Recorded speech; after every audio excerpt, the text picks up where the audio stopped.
Bismillahirrahmanirrahim. Assalamualaikum dear students. Here is your 30th lecture of subject English class 7.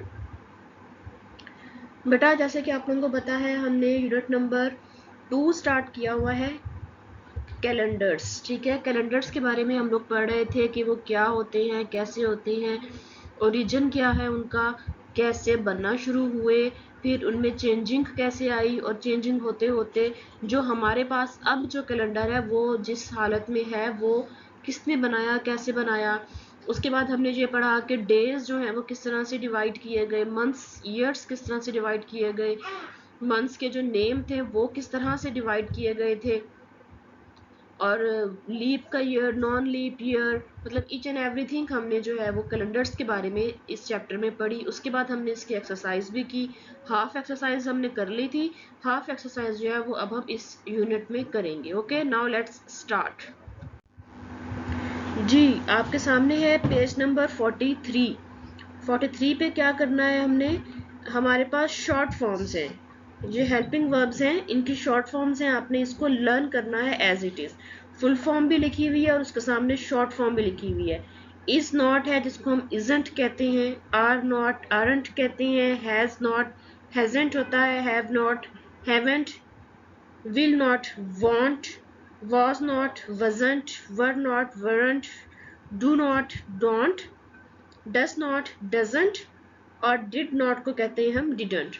आपने इनको याद रखना है, इनको लर्न करना है. ये आपके MCQs के लिए बहुत इंपॉर्टेंट क्वेश्चन है. ठीक है,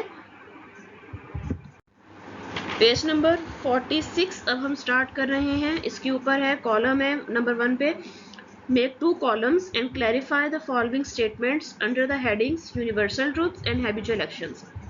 यूनिवर्सल ट्रूथ कहते हैं जो आलमगीर सच्चाई होती है, मतलब वो बात जो मानी जाती है यूनिवर्सली, और हैबिचुअल एक्शंस कहते हैं जो आपकी आदत होती है. ठीक है, लेट्स स्टार्ट. इनके आगे यूटी और HA लिख दिया है मैंने. जो यूनिवर्सल ट्रूथ्स हैं उनके आगे यूटी और जो हैबिचुअल उसके आगे AH. Pencils are made of wood, pencils लकड़ी की बनी हुई होती हैं, तो ये यूनिवर्सल ट्रूथ है, यूटी आ जाएगा. Number 2, Khalid said I sell flowers near the bus stop every day, ये हैबिट है उसकी, हैबिचुअल आ जाएगा. Number 3, the player said I practise hockey every day, ये भी उसकी हैबिट है कि वो रोज हॉकी की प्रैक्टिस करता है. Number 4, Nimra said honesty the best policy, honesty जो है वो बेस्ट पॉलिसी है, ये यूनिवर्सल ट्रूथ है. Number 5, the teacher said desert winds are hot, कि जो रेगिस्तान होते हैं उनकी हवाएं गर्म होती हैं, ये भी यूनिवर्सल ट्रूथ है. Number 6, he said most of the people of Pakistan are from Muslims, ज़्यादातर लोग पाकिस्तान के जो हैं वो मुकम्मल तौर पर पुख्ता मुसलमान हैं, ये भी यूनिवर्सल ट्रूथ है. The general said 2 and 2 make 4, ये भी यूनिवर्सल ट्रूथ है कि 2 और 2 4 होते हैं. Number 8, mother said I read many books and magazines, मैं बहुत सारी किताबें और मैगजीन्स पढ़ती हूँ, ये उनकी हैबिट है रीड करना, पढ़ना. And the last one is the bricklayer said, I work very hard for my living. मैं अपने जीने के लिए बड़ी मेहनत करती हूँ, ये भी एक हैबिट है उसकी कि वो मेहनत करती है. ठीक है, नेक्स्ट आ गया है आपका idioms. Match the following idioms with their meanings. idioms है, आपने इनको मीनिंग्स के साथ मैच करना है. नंबरिंग कर दी है मैंने आपकी आसानी के लिए. Above one's head mean too difficult to understand, बहुत मुश्किल होना किसी को समझना. A feather in the cap, an or an honour or distinction, इज्जत का मुकाम देना. Number 3, a snake in the grass, an enemy who strikes under cover, एक ऐसा दुश्मन जो छुपा हुआ हो, छुपा हुआ दुश्मन. Number 4, as the crow flies, इसका मतलब होता है इन अ स्ट्रेट लाइन, सीधी सीधे रास्ते जाना. The last one is to be all airs, इसका मतलब होता है ईगर टू लिसन, मतलब पूरी दिलचस्पी के साथ सुनना. ये नीचे उन्होंने ब्लैंक्स दी हुई है, मैंने उनको भी ऑप्शंस लगा के फिल कर दिया है आपकी आसानी के लिए. नंबर 1 जो है उसमें E ऑप्शन आएगा, नंबर 2 में A आएगा, नंबर 3 में D आएगा, नंबर 4 में B आएगा और नंबर 5 में C ऑप्शन आ जाएगा. ठीक है, अब M देखें, सबसे लास्ट में जो M पार्ट है इसका वो एडवर्ब्स है. एडवर्ब में उन्होंने आपको एडवर्ब की टाइप्स बताई हुई है. एडवर्ब जैसे कि आपको पता है कि वर्ब के आगे जो एक्सप्लेन करने के लिए हम वर्ड्स लगाते हैं उसको एडवर्ब कहते हैं. अब adverb of time, manner and number. Time में देखें annually, before, now, often, every day, soon. जहाँ पर अभी वक्त का जिक्र आएगा इसका मतलब है कि वो एडवर्ब ऑफ टाइम है। Adverb of manner, quietly, slowly, fluently, thoroughly, happily. मतलब जहाँ पर कहीं मैनर्स की बात होगी वहाँ पर आप उसको एडवर्ब ऑफ मैनर कहेंगे। नेक्स्ट आ गया है adverb of number, once, a lot, many, a few. जहाँ पर नंबर आ गए हैं वो एडवर्ब ऑफ नंबर्स आपका हो जाएगा। जी ना, ओपन पेज नंबर 47। पेज 47 पे सबसे ऊपर देखें, अभी जो मैंने आपको एडवर्ब के बारे में बताया है, हमने टाइप्स ऑफ एडवर्ब पढ़ी हैं, उन्हीं को आगे हमने सॉल्व करना है इन सेंटेंसेस को। Underline the adverbs and right it's type. Adverb को अंडरलाइन करें और उसकी टाइप आपने राइट करनी है, ठीक है। ये मैंने किया भी हुआ है और बोल के भी मैं आपको बता देती हूँ। नंबर 1 है I waited patiently for an hour. इसमें पेशेंटली जो है वो एडवर्ब है। एडवर्ब की एक आपको मैं हिंट दे देती हूँ, ज्यादातर एडवर्ब्स जो होते हैं वो ly वाले वर्ड्स होते हैं और उनमें वर्ब की खूबी बयान की हुई होती है, ठीक है। अवेटेड पेशेंटली इसमें एडवर्ब है और ये है एडवर्ब ऑफ मैनर। मैनर है ना ये, एक इंतजार करना। नंबर 2 है the soldiers fought bravely in the dry mountains of तोरा बोरा। ये जगह का नाम है, माउंटेन ऑफ तोरा बोरा। ये भी एडवर्ब ऑफ मैनर है और इसमें ब्रेवली जो है वो एडवर्ब है। 3 पे है Latif fail many times of his bicycle because he was careless. ये एडवर्ब ऑफ नंबर है। मैनी टाइम्स है ना कि बहुत बार वो गिरा है, तो ये एडवर्ब ऑफ नंबर हो जाएगा। नंबर 4 है the officers meet regularly once every month to discuss the problems of their department। इसमें रेगुलरली जो है वो एडवर्ब ऑफ टाइम है कि टाइम बताया गया है कि ये है, और एवरी मंथ जो है वो एडवर्ब ऑफ नंबर है। Number 5 the waiter said that he would return soon with a hot dish of soup. इसमें रिटर्न सून जो है ये आपका एडवर्ब होगा और ये एडवर्ब ऑफ टाइम है। नेक्स्ट आ जाए एन पार्ट पे, डू एस डायरेक्टेड। आपको कुछ इंस्ट्रक्शंस दी हुई हैं, आपने उन इंस्ट्रक्शंस के अकॉर्डिंग आपने इनको फिलअप करना है। नंबर 1 है Talha repeated the instructions on how to use a screw driver.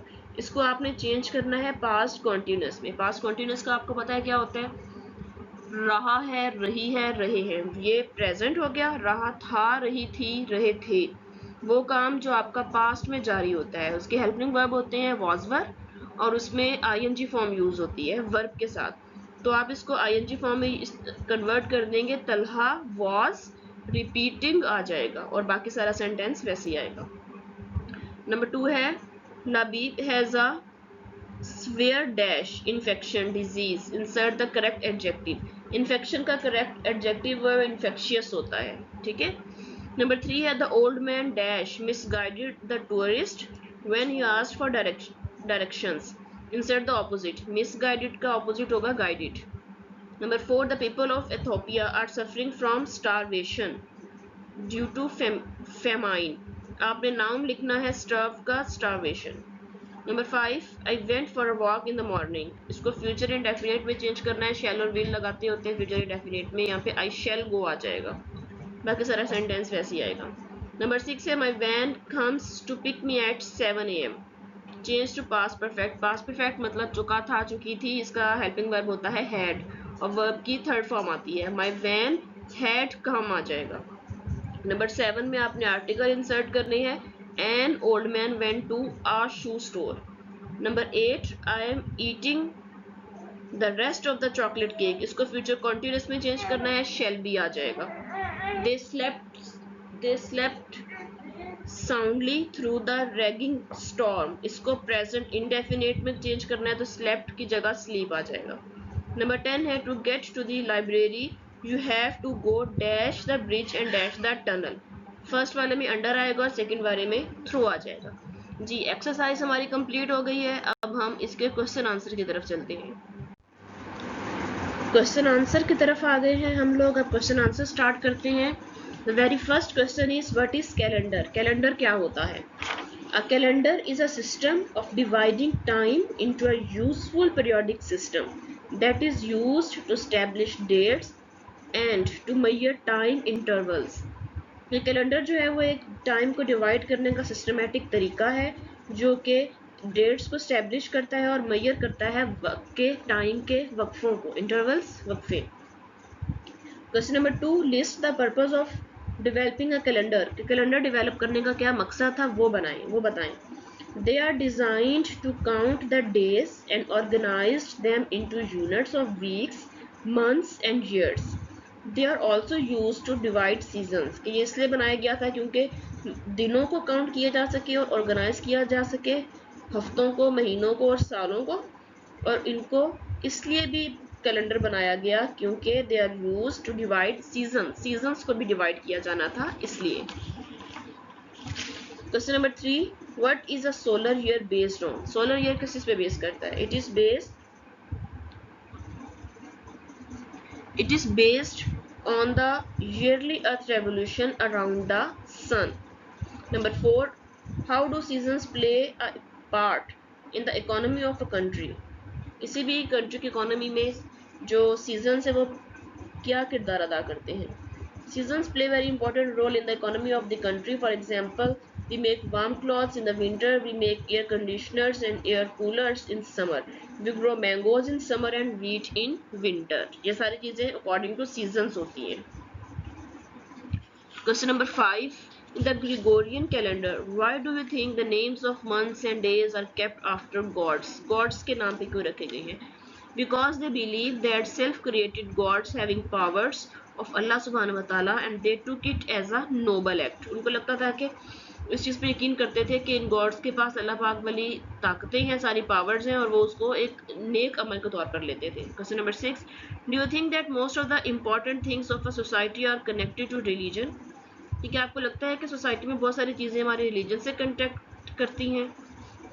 Answer है इसका of course most of the important things of society are connected to religion. Religion से कनेक्ट हैं बहुत सारी चीज़ें। For example Eid ul Fitr and Eid ul Azha are for Muslims के ईद उल फित्र और ईद उल अज़हा जो है वो मुसलमानों के लिए होती है।